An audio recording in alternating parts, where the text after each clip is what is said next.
Righto, Year 12, I'm going to go over the work that you did in class on Friday, and in particular concerning this new rule. So if you look up any past HSCs, you won't find any questions on this in the Maths Advanced paper because it's new. And they call it the chain rule, and it's reverse of the chain rule. Remember, the chain rule is this little baby, dy dx equals dy du times du dx. Now, I could go through and show this via a process of substitution, which is what Mr. Harris and I believe is a correct way to go about this because it develops a deeper understanding, but you don't need to do that. So I'm going to do it from the reverse view side of it, rather than starting with the function, then integrating it via a process of substitution. I'm going to start with what we get when we do the antiderivative, derive that to show that it equals it. So if you've got some function like, I don't know, let's take 2x, a fifth, 2x squared plus 5, and we won't make it 2 because I know x squared. This is one of the questions. Come back. X squared plus 5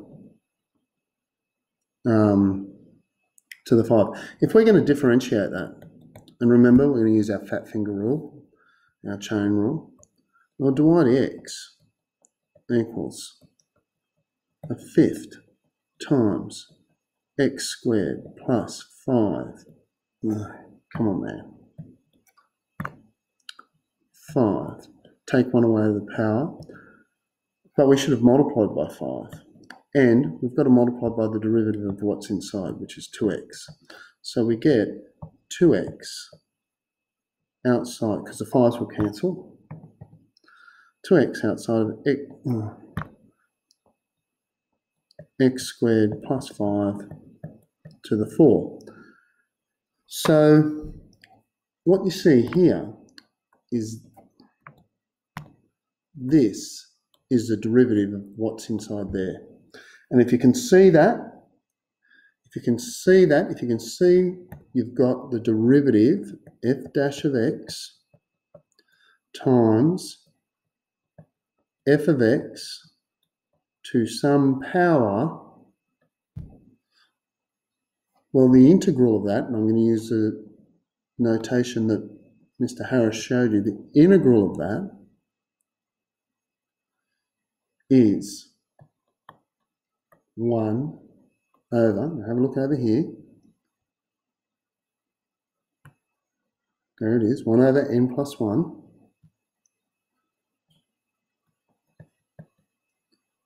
f of x all to the power of n plus 1. Okay, and don't forget to add your c.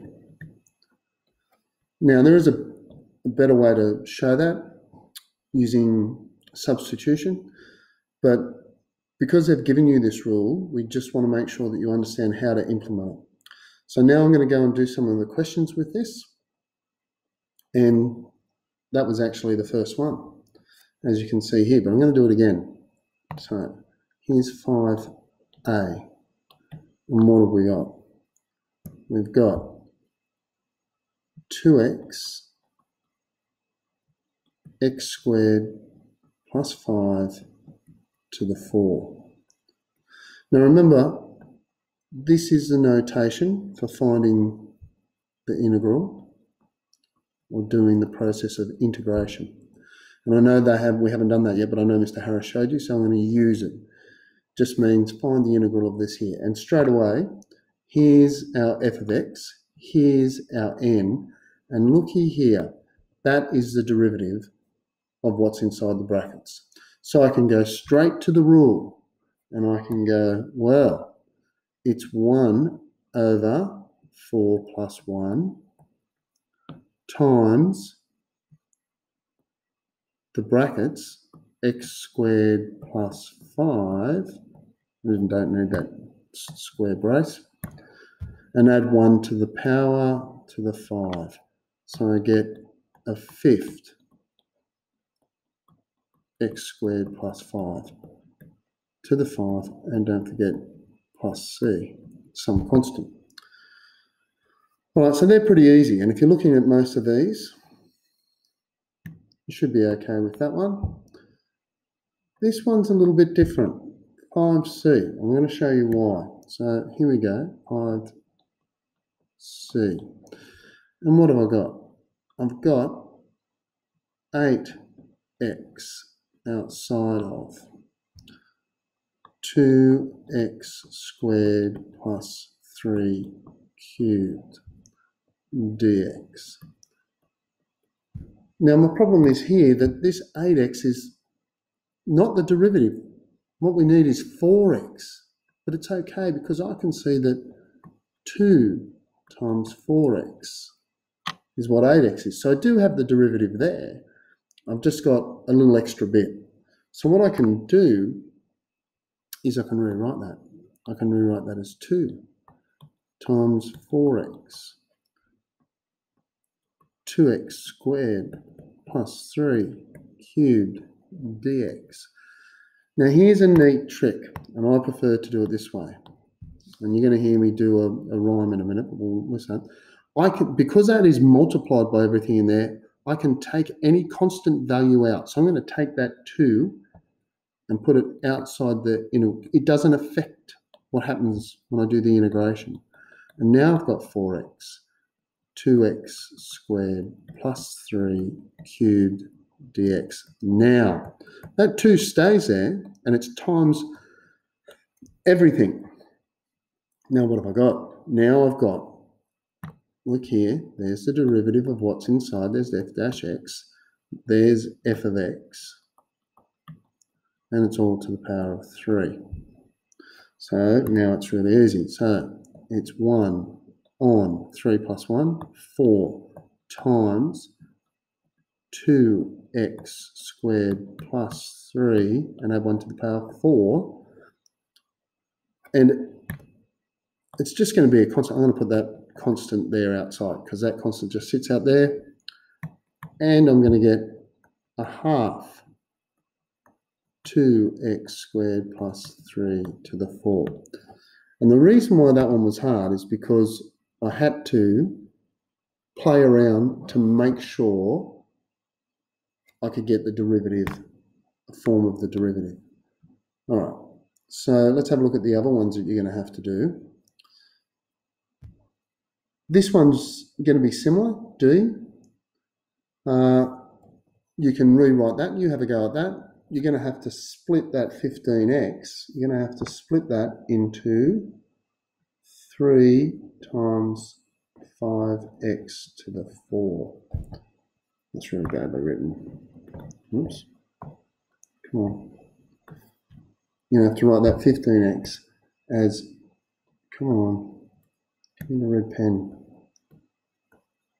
3x, oh, it's not x, just 3. 3 times 5x to the 4. And then you'll take that 3 out, do exactly the same. Now, the next one I want to have a look at is E. Right, so let's have a look at E. I lost some, where'd they all go? No, there it is. So if I take 5E,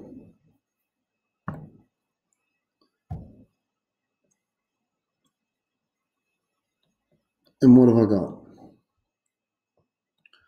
I've got the integral of x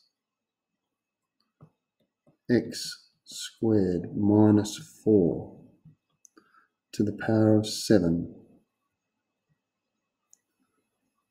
dx. And I should have written that a bit further up because it's going to get in the way. So I'm going to write it down here, 5c. E. Integral of x squared minus 4 to the 7 dx. Now, here's my little rhyme that hopefully will help you. Remember, you can change as long as you keep the integrity, you can change, put things in and take things out. So I like to say do the hokey pokey. What I need there is 2x. So because I need a 2 there, so if I get back here, if I put a 2 in and I take a 2 out, and I've done the same thing. Remember that half can go inside if you want. In the end, I'm going to take it out. So I could have written it like that, and then the next step taken it out, but I want to do it all in one go. So I put a 2 in, I take a 2 out, I do the hokey pokey, and the integral comes out. So I've got a half out the front, the same way we had a 2 in the above question. And now it's really easy because I've got the derivative, I've got the function to the power of 7, so it's just 1 on 7 x squared minus 4 to the 8. Sorry, 1 on 8. Forgot to add the 1. 1 on 8. And don't forget your plus c. So that will give me 1 on 16 x squared minus 4 to the 8 plus c. And you can put that all over 16. That's how Margaret puts them in her answers. So if I go back and have a look at one of the earlier questions up here, this question is exactly the same. So let's do it. 1f, because I know you missed that one in class. What have I got to integrate? I've got 3x plus 2 to the 5. I'm integrating that with respect to x. Now what I need is the derivative here. I need the derivative here, and the derivative of what's inside is 3. So you put a 3, come on, you put a 3 in, you take a 3 out. Remember that constant can go out, and you haven't changed it. You have not changed it. You've multiplied by 3 and divided by 3 at the same time. You have not changed it. You put a 3 in, you take a 3 out, you do the hokey pokey, and the integral comes out. And the integral, remember, add 1 to the power, so 1 on 6. Write the function again, 3x plus 2 raised to 1 more than the power, 6. And don't forget your plus c. And that'll give me 1 on 18, 3x plus 2 to the 6 plus c. And again, you can write it all over. Most of these in exercise in here are the same. So for example, look at this f here. What are you going to have to do to integrate that? I'm not going to do it for you. I want you to have a go.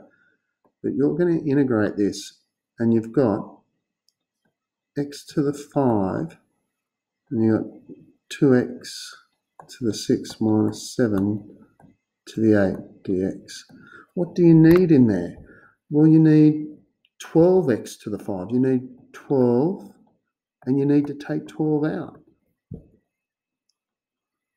So in 5f, you're going to end up with a really big number because you're going to go 12 times, is that to the power of 8? 12 times 9. That's 108. So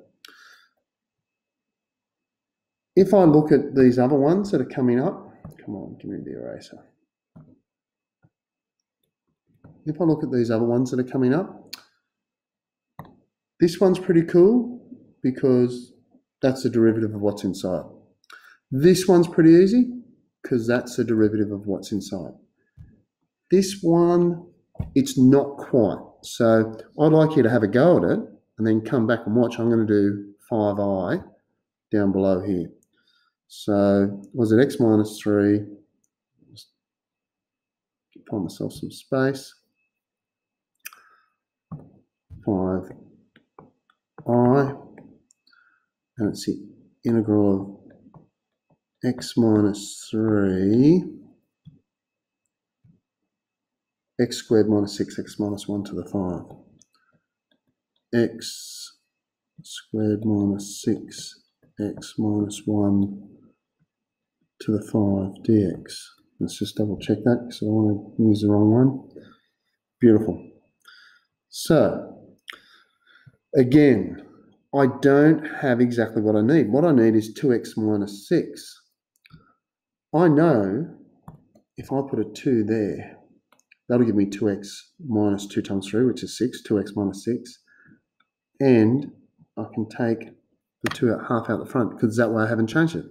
I put the 2 in, I took 2 out, I did the hokey pokey, and now the integral is going to come out. So here we go.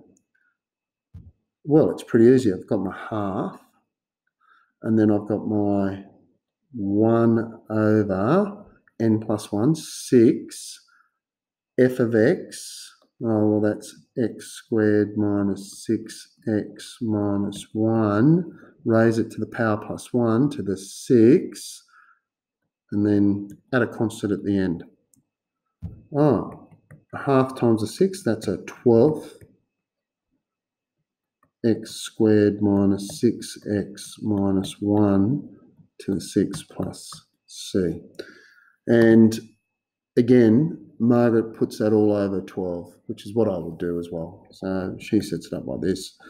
X squared minus 6x minus 1 all to the power of 6 plus some constant, and this part is all over 12. So you have a go at some of those. Now also, I want you to be able to do some of these ones, and I'm a bit worried that some people are going to have trouble with these. For example, questions like 2e. So 2e is 2e. What are we integrating? We're integrating x to the half. Well, this is really easy. You just add 1 to the power and divide by that. Oh, so watch this. Add 1 to a half. Oh, and it's better to keep it as a 3 on 2. Oh, x to the power of 3 on 2, that's 1.5. Don't write it as 1.5. Don't write it as 1.5, because you've got to divide by that power. How do you divide by a fraction? You multiply by the reciprocal. So dividing by 3 on 2 is multiplying by 2/3. Please make sure you know that. To divide by 3 on 2 is multiplying by 2/3. That is the same thing. To divide by 3 on 2, which is what you're going to do, it's multiplied by 2/3. And don't forget to add your c. And if you wanted to tidy that up so it looked in proper form, and I'm just checking, what is this, 2e? That's how Margaret wrote it, although she wrote it all on the top. You could write it as, well, that's 2/3 times the square root of x cubed plus c. Because the bottom number in an index tells you the root, and the top number tells you the power. So question 2 should be fine. When you get to question 3, some of those ones are, they're not too hard. You're only, except the D and B maybe. D and B. I'll do 3D and 3B. So if I go over here, 3D, x to the minus 4 minus 2x to the minus 2. So I'm integrating x to the minus 4 minus 2x to the minus 2.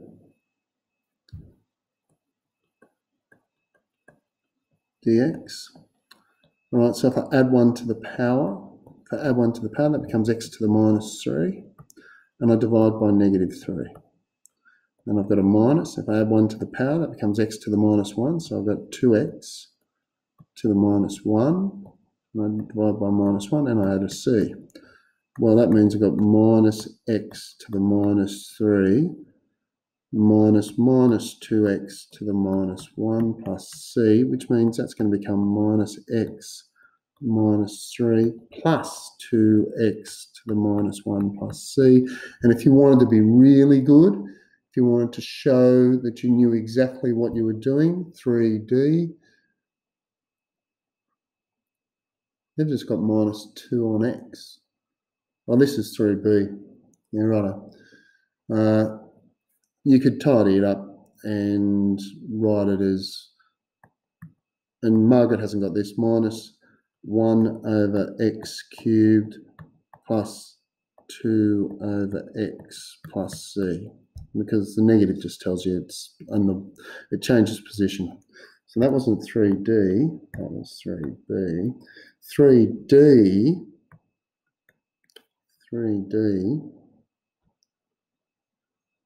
is the integral of 2 on x squared. So I've got the integral of 2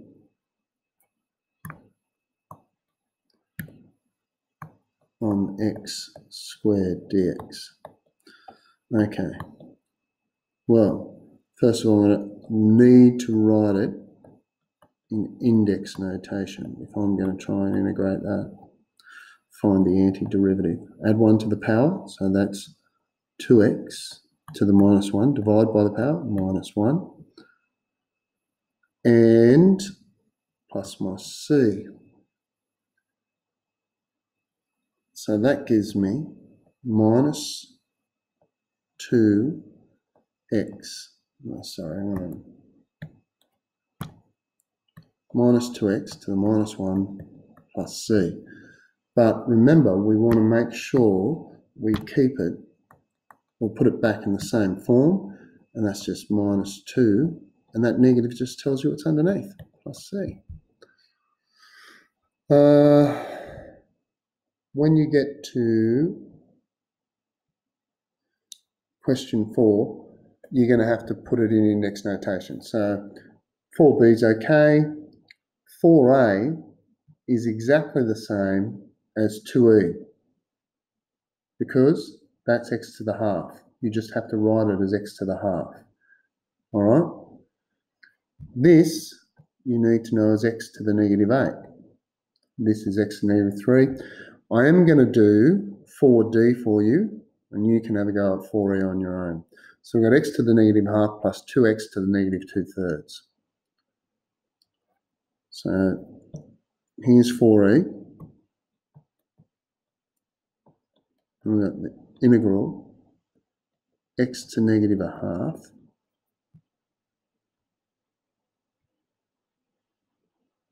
to x to the negative 2/3. Was it plus? I think it was plus. Plus 2x to the negative 2/3. Plus 2x to the negative 2/3 dx. And this is where you've got to be good with fractions. Now you can use your calculator, but come on, you need to get good at this. Add 1 to the power. If I add 1 to negative a half, I get x to the half.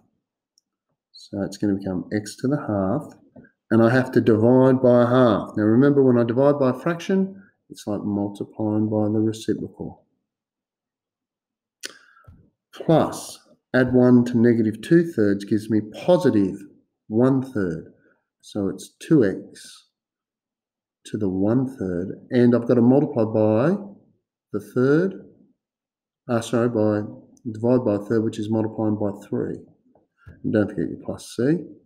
So it gives me 2x to the half plus 6x to the third plus c. And if you wanted to be really good, you'd write that as 2 root x plus 6 times the cube root of x plus c. And I'm just going to check and see whether or not Margaret put it back. And what is it? 4e. Oh, sorry, 4d it must be. 4d. I made a mistake again, because my answer is completely different from 4e. We've got 2x to the half plus 6x to the third. She just left it in index notation. So I'm going to expect you all right, to get up to and to do at least all the questions up to question 5. I've done quite a few here. You can go back and check them if you want. Come and see me before our next lesson, which happens to be on Tuesday, if you're having trouble. Good luck.